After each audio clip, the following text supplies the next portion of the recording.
Dan the Wheelman here, and my very special guest today is this. This is the 2023 Nissan Ariya. It's a fully electric or BEV, battery electric vehicle like the Leaf from Nissan. It's about Murano-sized inside and about Rogue-sized outside. So you get all the space you get in the larger Murano without the footprint, which is kind of nice. Lots of cool stylistic features to have a look at here. These wheels are awesome looking. Unfortunately, in Canada, we won't be getting these. These are 20s. We're only getting 19s in Canada, but I'm sure it's still going to look great. But what we will be getting in Canada is this awesome light feature here. This is the V-Motion grille that Nissan is known for, but they've done it with lighting instead of with chrome as per usual. And if you follow me around back here, there's some pretty cool stuff going on back here as well. What we have here, when the car is off, looks like a blacked out insert really, but that is actually your tail light. When the engine's on, when the lights are on, you can see the indicator on there. That actually becomes a brake light, so that's pretty cool. So we're going to take a drive in and around Sonoma, California today to see what this new BEV SUV from Nissan is all about.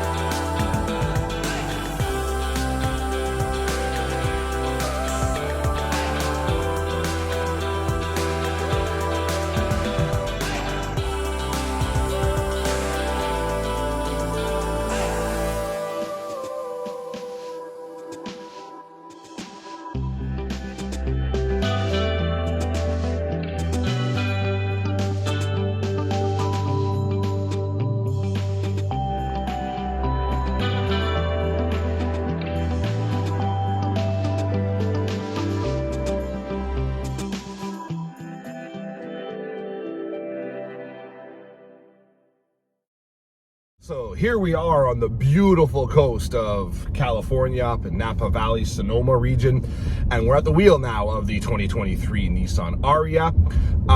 This is the highest trim version that exists in the world. We won't be getting it in Canada. There's a couple of differences with this that we don't get in the Canadian one. We do get the same powertrain, and that gives you 428 kilometers of range from a dual motor EV powertrain, as well as 389 horsepower and 442 pound-feet of torque. Out for a drive on a pretty windy road now, and this is a really smooth, well-controlled vehicle. A lot of the weight is jammed down in the chassis because that's where the battery is located. The battery makes up probably something, I don't know, 70% of the weight in this car, something along those lines, which is great. So that keeps the body roll low, and it doesn't have as much dive under braking or squat under acceleration, but it doesn't have as much dive under braking also because they've managed to tune it so that the rear motor, when you hit the brakes, it runs backwards. So it actually pulls the car back down to the tarmac so the people inside aren't getting, you know, jittered around quite as much because, under braking dive, because it pulls it back down flat. Very cool tech that works relatively well.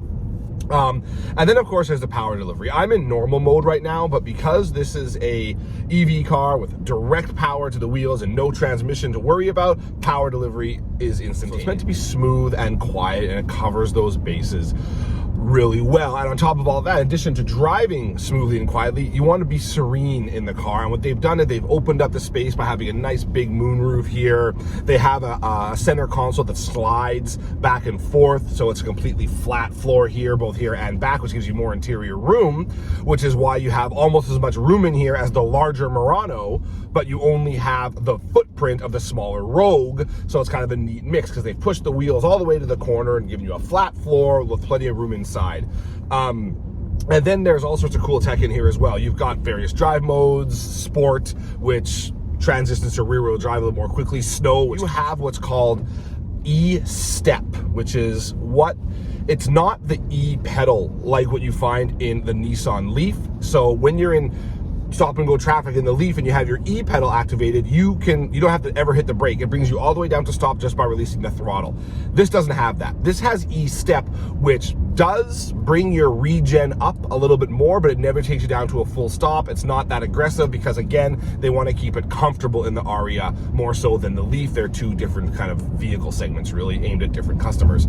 So you've got E-pedal. You've also got B mode, which again increases your regen. There's no way to just tune your regen to go level 2, level 3, level 4 like there are in some vehicles like the Hyundai Ioniq 5, for example, which is always going to be a competitor of this vehicle. You don't have that, but you do have B and you have drive modes as well.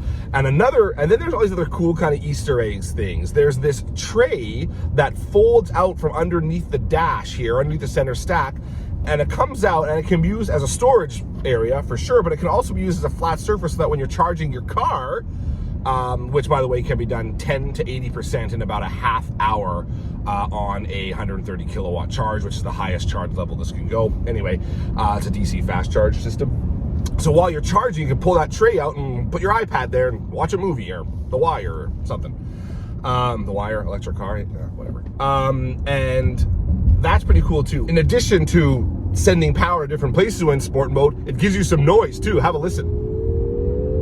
Woo! There's the sport mode acceleration sound.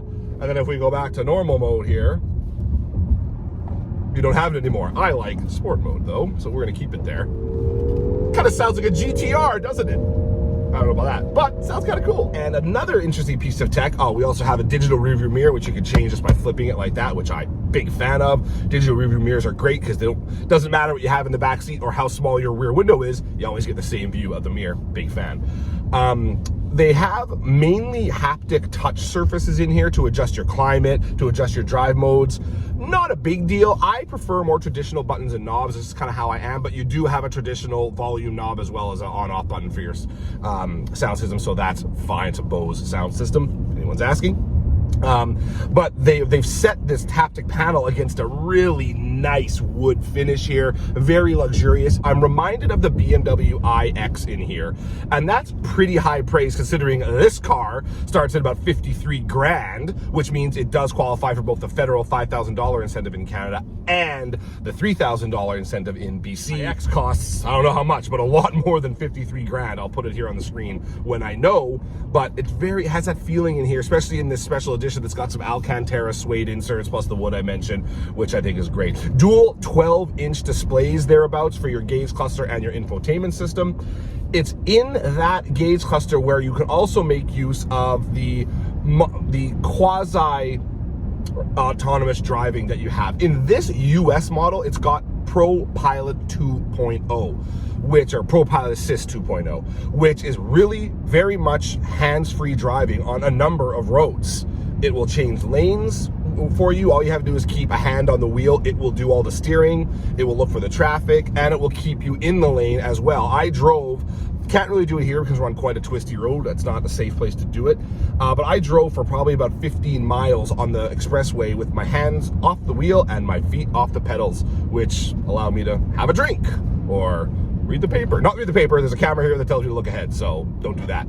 But so that's cool. Unfortunately, not for Canada. But we do get Pro Pilot Assist without the 2.0, just 1.0, and that gives you stuff like lane centering, adaptive cruise control. It will also give you automatic parking, both parallel and perpendicular as well. So a good amount of features, just not that really fancy PPA 2.0, which is too bad. But otherwise, I love the quality of the interior in the new Ariya. I think it drives well. I like how it stays flat through the turns.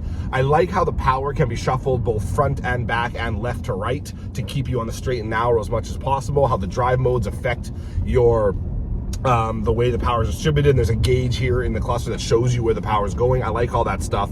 And the seats, I haven't even mentioned yet, are of the zero gravity variety. We've seen those in Nissans and Infinitis before, but developed in partnership with NASA, if you didn't know, or NASA, if you didn't know. But these are an especially thin-backed version, so there's more legroom in the back for rear seat occupants, which I think is great, but they're still nice and comfortable for front seat occupants too. Heated and cooled this trim level, very comfortable, automatic climate control, all that good stuff too. So definitely a lot to like about this Ariya. I like the pricing for it. I like how it qualifies for incentives.